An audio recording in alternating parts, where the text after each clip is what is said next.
This thing is infested with mice and black widow spiders. That's disgusting.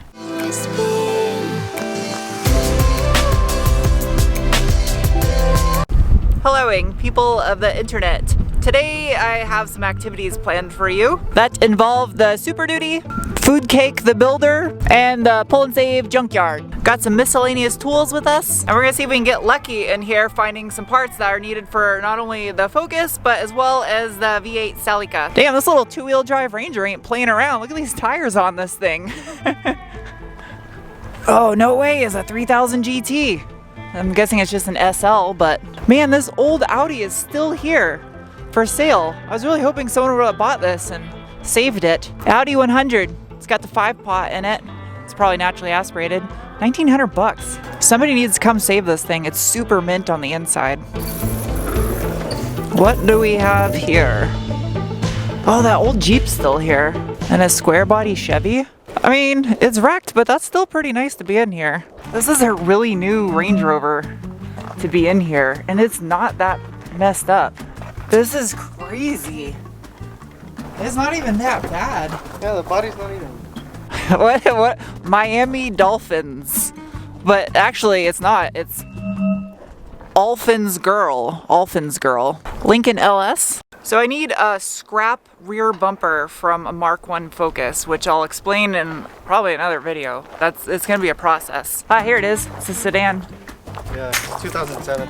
Oh, it's the same rear quarter on a 7. Here's something you don't see too often. Those weird little Mercury, what is it, Capri, I think? I think it's a Capri. I forgot what these are even called. Ha, Capri. Well, there's a Fox body in here.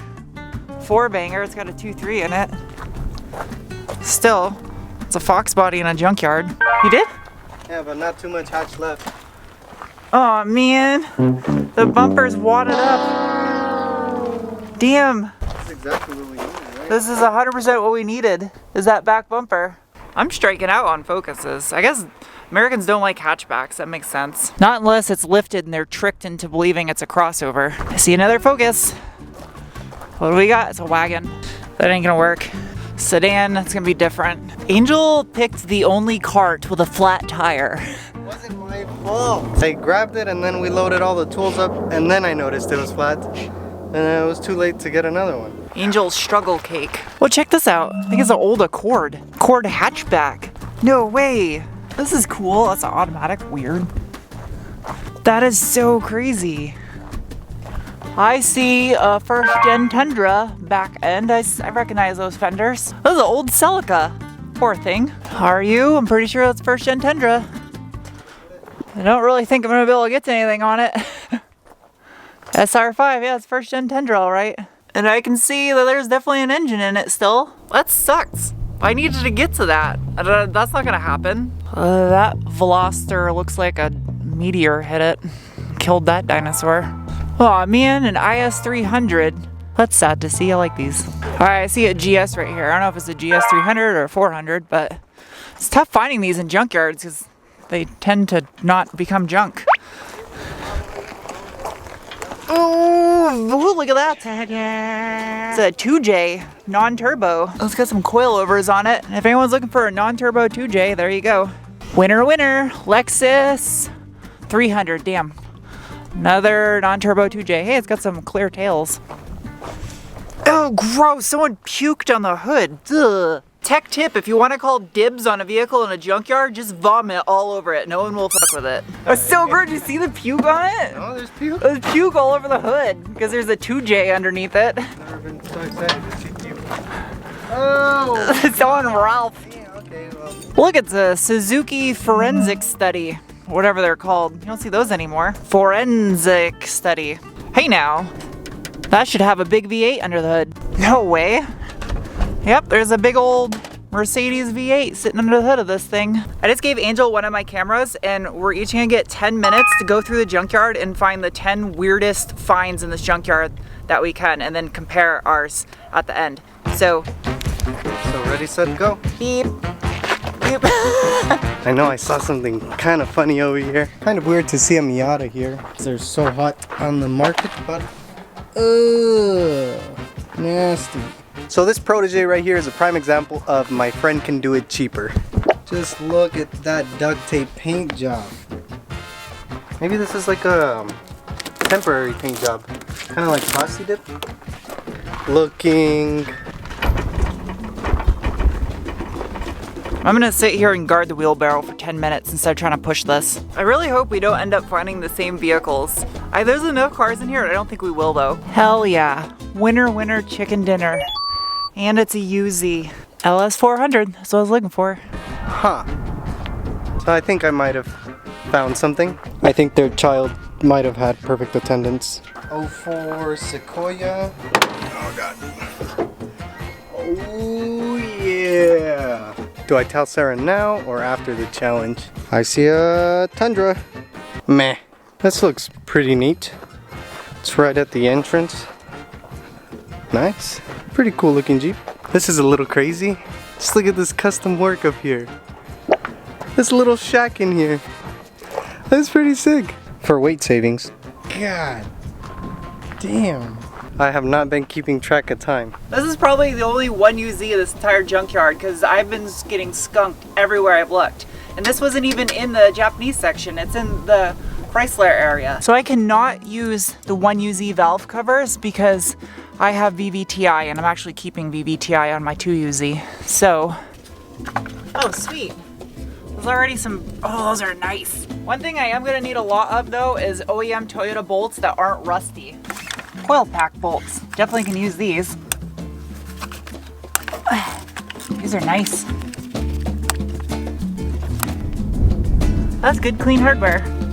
Oh, it's got the old school diagnostic box underneath the hood like my MR2. These people must have been smoking in their car, which is pretty dangerous. Luckily their car didn't catch on fire. I cannot decide what ice cream I want. A lot of you may not know this, but 2001 Toyota Corollas, specifically in this green color, came with a pretty cool option of adding a trunk seat. I have found Sarah. I don't know what exactly she is doing. Angel is off to the Sequoia, so now it's my time to find 10 weird vehicles in here. I just put 4 fingers up. First up, 1972 Ford F350 custom flatbed. I wasn't expecting to see that thing in here. It's pretty pillaged. It's for like the accessory lights or something? That's interesting. No engine though. Next up, Mazda 929. I have not seen one of these in forever. The heavy ass hood. Huh.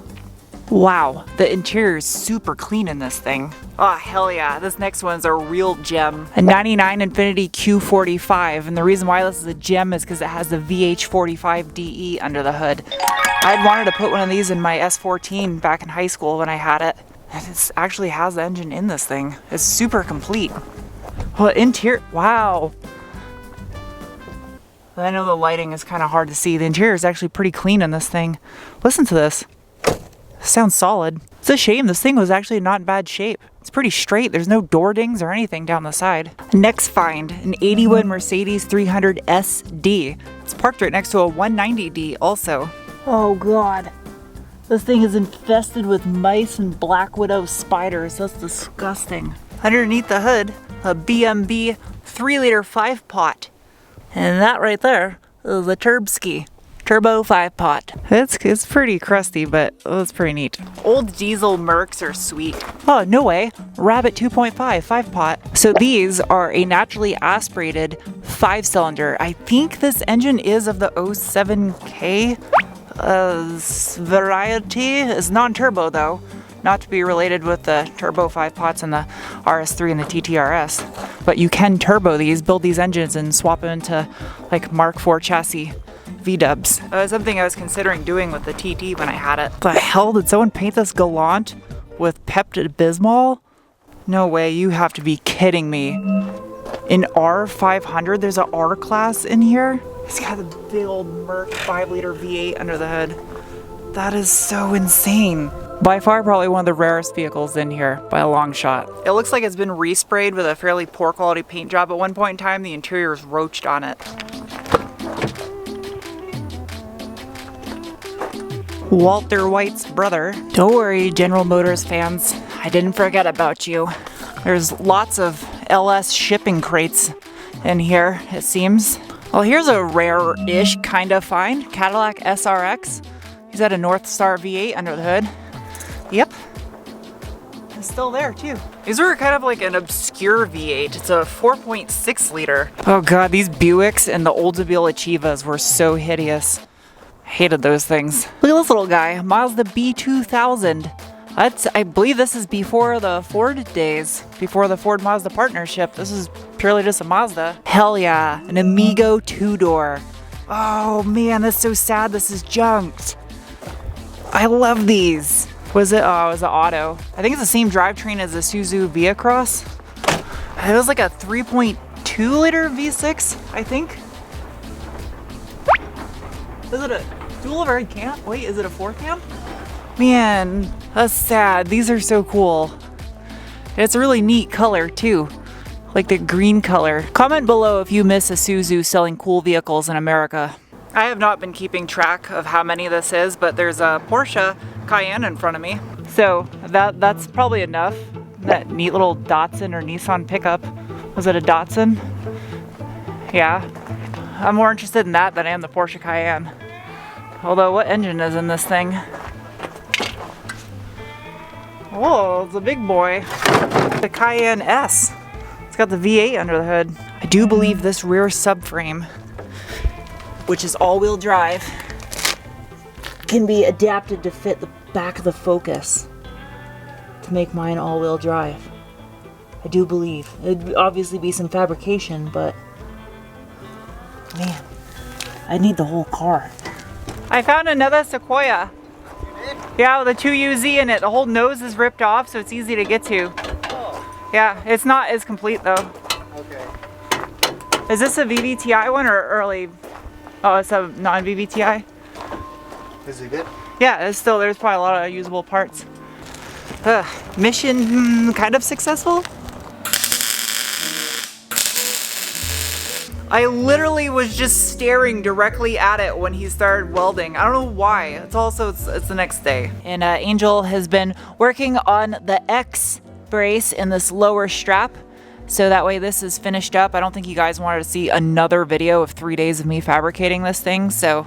Sarah N tuned to Sarah N blind. No blind. So about this all-wheel drive situation that I was looking at, the X-Type in the Junkyard for the Focus, I need to see something.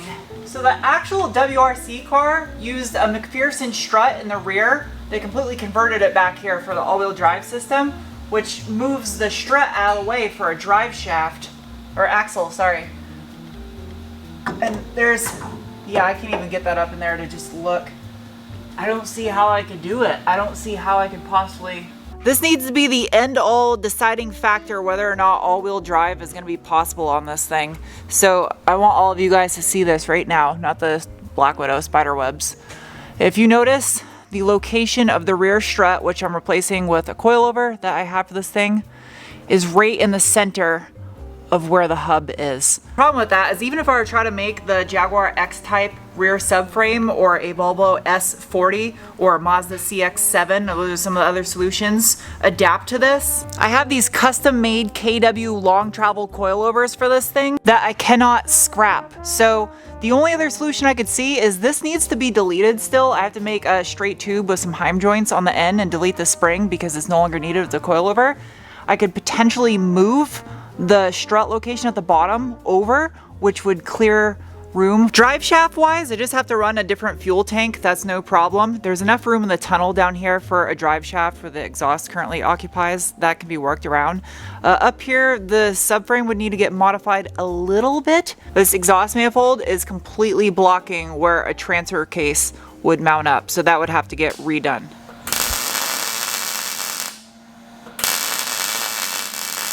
There you go. That's after another half day of labor. Still gotta do all the recessed pockets on it and then make the holes for the bumper cover. The only other solution I can think of is doing some kind of a hybrid EV setup where I have an electric motor powering the rear wheels out back, but I don't even know where to start with that. So maybe you guys have some comments, suggestions below, let me know. And yeah, I'll see you guys soon with the next video where I get back to work. Bye. Paleta de plástico.